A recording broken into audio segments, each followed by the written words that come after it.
Welcome to Nanak classes. दोस्तों, Nanak classes के YouTube channel पे आपका स्वागत है। आज है 21 फरवरी और 21 फरवरी 2024 के जितने भी most important Rajasthan current affairs के क्वेश्चन बनते हैं आज हम उनका डिस्कस करेंगे।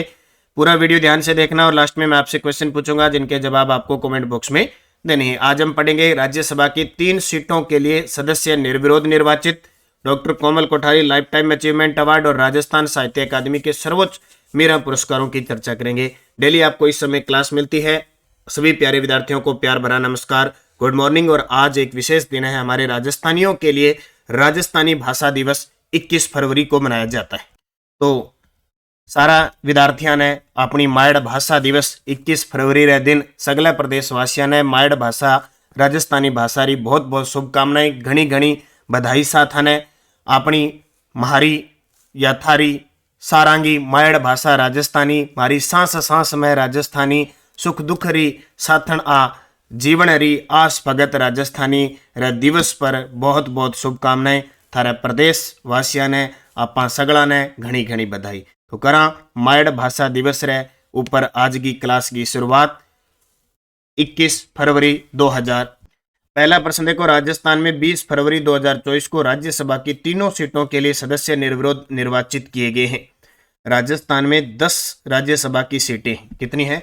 10 राज्यसभा की सीटें हैं। इनका चुनाव विधानसभा के सदस्यों द्वारा निर्वाचित होता है, लेकिन कई बार क्या होता है कि एक एक सदस्य ही उस पार्टी के खड़े होते हैं तो फिर वो निर्विरोध होते हैं 3 सीटों के लिए, और तीनों सीटों पर कोई दूसरा उम्मीदवार नहीं था तो निर्विरोध निर्वाचित हो गए। एक तो सोनिया गांधी, मदन राठौड़ और चुन्नीलाल ग्रासिया। ये सोनिया गांधी है, मदन लाल राठौड़ और चुन्नीलाल ग्रासिया, इन तीनों का राज्यसभा सीटों के लिए निर्विरोध निर्वाचन हो चुका है। तो उपयुक्त तीनों। देखो, राजस्थान से वर्तमान राज्यसभा अगर सांसद स्थिति देखें तो टोटल 10 सीटों पर क्या स्थिति है। केसी वेणुगोपाल कांग्रेस के हैं, नीरज डांगी कांग्रेस के हैं, सोनिया गांधी अभी निर्विरोध चुनी गई है 2024 से 2030 तक, यानी सदस्यों का कार्यकाल 6 वर्ष होता है। राजेंद्र गहलोत भाजपा से हैं, मदन राठौड़ भाजपा के हैं 2024 से 2030, और चुन्नीलाल ग्रासिया भाजपा के हैं 2024 से 2030। उसके बाद में रणदीप सिंह सुरजेवाला कांग्रेस के हैं, मुकुल वासनिक कांग्रेस के हो गए, प्रमोद तिवारी कांग्रेस के और घनश्याम तिवारी भाजपा के। यानी टोटल 10 सीट में से 6 सीटें कांग्रेस की और 4 भाजपा की। अब देखो 2 सीटें हैं, ठीक है, अभी सोनिया गांधी मदन लाल राठौड़, यानी 1 सीटें तो क्लियर एकदम हो चुकी थी। कौन सी? जहां से डॉक्टर क्रोडीलाल मीणा थे, उन्होंने तो इस्तीफा दे दिया। अब 2 सीटें अप्रैल में खाली होगी।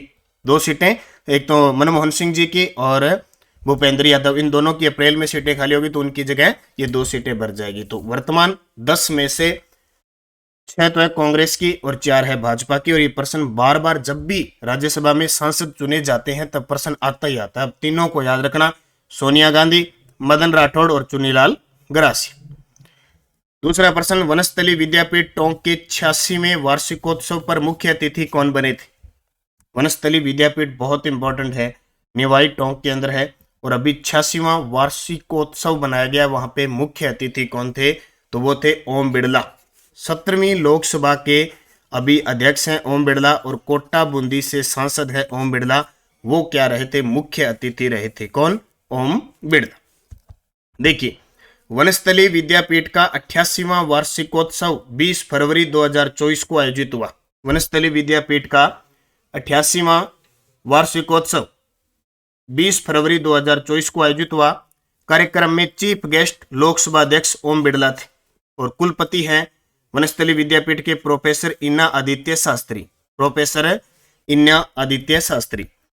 पुष्ट डोज देखो, वनस्थली विद्यापीठ है निवाई टोंक में, स्थापना 1935 हीरालाल शास्त्री के द्वारा। 17 जनवरी 2024 को 40वां दीक्षांत समारोह बनाया गया था। मुख्य अतिथि उस समय थे उपराष्ट्रपति जगदीप धनखड़।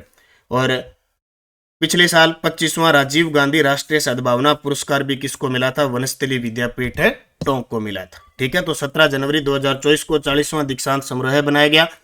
स्थापना 1935 हीरालाल शास्त्री के द्वारा, उस समय शांताबाई कुटीर के नाम से की गई थी। आज ये डिम्ब विश्वविद्यालय है और वनस्थली निवाई टोंक के अंदर स्थित है। अब देखो, आज कोई ज्यादा करंट के क्वेश्चन नहीं बन रहे थे, इसलिए कुछ क्वेश्चनों को हम रिपीट करते हैं। 16वीं विधानसभा चुनाव हुए थे 2023 में, उसमें नोटा में कितने प्रतिशत वोटिंग हुई थी? 16वीं विधानसभा चुनाव हुए अब 25 नवंबर को हुए थे। नोटा यानी किसी जिसको कोई भी उम्मीदवार पसंद नहीं है, नोटा में कितने प्रतिशत वोटिंग हुई थी, तो 0.96%। कितनी? 0.96% हुई थी। यानी जो 25 नवंबर को चुनाव हुए थे उसमें 199 सीटों पर चुनाव हुए थे। एक सीट करणपुर से चुनाव 5 जनवरी को हुए थे। टोटल 3,82,066 मतदाताओं ने नोटा को चुना और कुल मतदान का 0.96% था। प्रदेश में सबसे ज्यादा नोटा को उदयपुर के जाडोल विधानसभा में 6,481 मतदाताओं ने चुना। पार्टी मत प्रतिशत क्या था? सबसे ज्यादा जो मत प्रतिशत आया था भाजपा जो पार्टी है उसको 41.69, फिर कांग्रेस को 39.53। अब ये मत सोचना, ये आप मत सोचना कि भाजपा को 115 सीट आ गई, कांग्रेस को 69 सीट आई है, तो ये इतना अंतर कैसे है? ये होता है वोटों पे, सीटों पे नहीं होता है, वोटों पे होता है। वोट कितने प्रतिशत दिए उन वोटों का, यानी 100 में से 41.69% भाजपा को मिले और 100 में से 39.53 कांग्रेस को मिले। और तीसरी सबसे बड़ी पार्टी थी आरएलपी। अब ये बहुत सारे विद्यार्थियों के दिमाग में ये रहता है कि सीटों के आधार पर नहीं होता, ये वोटों के आधार पर होता है। ठीक है, तीसरी बड़ी पार्टी बनी थी आरएलपी, जिसको यानी टोटल 100 का 100% में से 2.39% आए थे। बसपा को आए थे 1.82%, सीपीएम को आए थे 0.96, आप पार्टी को 0.38, जेजेपी को आए थे 0.14, नोटा को 0.96, निर्दलीय और जो अन्य थे सारे स्वतंत्र उनको 11.90% वोट आए थे। ये होता है वोटिंग का, जितने मतदान होते हैं ना, वोट गिरते हैं, किस पार्टी को कितने वोट मिले उस पे होता है, न कि सीटों पे प्रतिशत होता है। ये हमेशा ध्यान रखना। तो NOTA 0.96%, Bhajpa 41.69, Congress 39.53। Doctor Komal Kothari lifetime achievement award 2023 किसे प्रदान किया गया? तो ये पिछले साल 2023 में डॉक्टर राजेश कुमार व्यास और जयेंद्र सिंह जडेजा, इन दोनों को 2023 का doctor Komal Kothari lifetime achievement award दिया गया। और 2022 का किसको दिया था? दिलीप भट्ट को। तो ए व बी दोनों सही हो जाएंगे। अब ये प्रश्न आने वाले 6 महीने में जो भी एग्जाम होंगे ना, ये प्रश्न पक्का आएगा और विधानसभा चुनाव के सारे प्रश्न आएंगे। तो उदयपुर में आयोजित शिल्पग्राम उत्सव में पश्चिमी सांस्कृतिक कला केंद्र की ओर से doctor Komal Kothari Smriti lifetime achievement award 2023 doctor Rajesh Kumar Vyas और जयेंद्र सिंह जडेजा को दिया गया।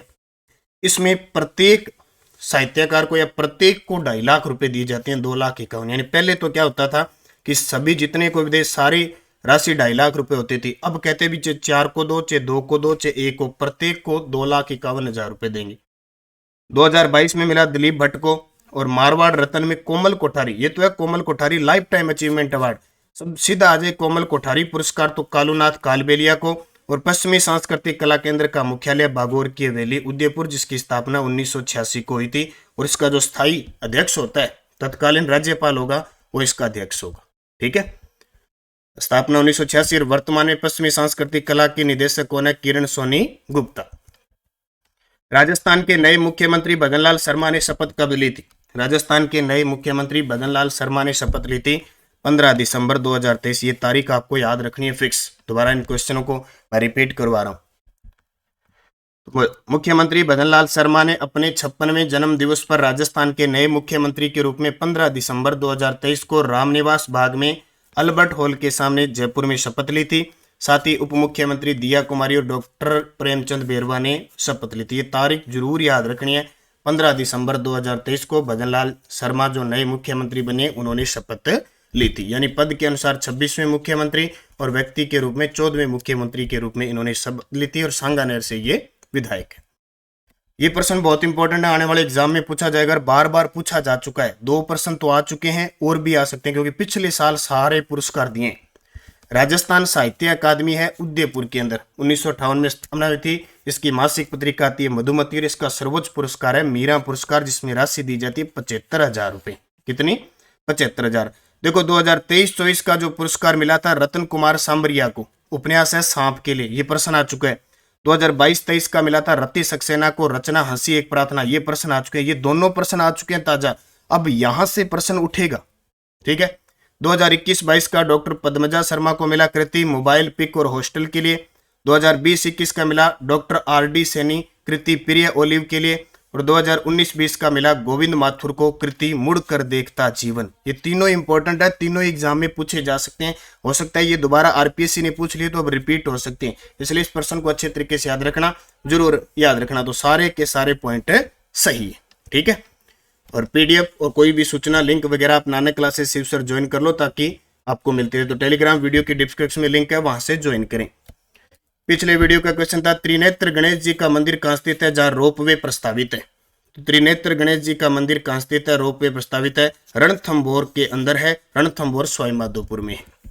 अब आपके लिए क्वेश्चन जिसका जवाब कमेंट में देना है। विश्व के पहले ओम आकार के मंदिर का लोकार्पण किस जिले में किया गया, सीकर, जयपुर, पाली, बांसवाड़ा। सही जवाब आपको कमेंट बॉक्स में देना है। यस्टरडे डोज शेर शिकार गुरुद्वारा किस जिले में है, धौलपुर में। तालाब ए शाही का निर्माण जहांगीर ने किस जिले में करवाया, धौलपुर में। डूंगरपुर का बोडी गामा स्थल किसके लिए प्रसिद्ध है, तीर कमान के लिए। पाथल और पिथल रचना किसकी है, कन्हैयालाल सेठिया की। और रामदेव जी का जन्म उड़कास में शिव तहसील बाड़मेर में हुआ। अब आपके लिए क्वेश्चन जिसका जवाब आपको कमेंट बॉक्स में देना है। राजस्थान लोकायुक्त व उप लोकायुक्त अध्यादेश 2019 मंजूरी के बाद लोकायुक्त का कार्यकाल कितना है। आरपीएससी की स्थापना के समय इसमें अध्यक्ष सहित कितने सदस्यों का प्रावधान था। किस विधानसभा के समय सीटें 200 हो गई थी। और उच्च न्यायालय में प्रथम मुख्य न्यायाधीश तथा कितने अन्य न्यायाधीशों ने शपथ ली थी। राज्य महाधिवक्ता का कार्यकाल कितने वर्ष होता है। पांचों के जवाब आपको कमेंट बॉक्स में देने हैं। जाते जाते आप वीडियो को लाइक शेयर करना। और नानक क्लासेज ऐप में सब प्रकार की टेस्ट सीरीज चली है। पशु परिचर की बुक बाजार में उपलब्ध हो चुकी है, ऑनलाइन ऑफलाइन। और निरंतर अध्ययन करें। जो भी आपने टेस्ट सीरीज ले रखी है, वीडियो कोर्स ले रखे हैं, रीट लेवल का है, रीट लेवल सेकंड का है, फर्स्ट ग्रेड की टेस्ट सीरीज है, सेकंड ग्रेड की वीडियो कोर्स है, पीटीआई का कोर्स वगैरह। आप निरंतर मेहनत करें। जो भी आपने कोर्स टेस्ट सीरीज वगैरह ले रखी है तो उस पर मेहनत कीजिए, बार बार उनका अभ्यास कीजिए, तो आप सफल हो पाएंगे। धन्यवाद। जय हिंद, जय भारत, जय राजस्थान।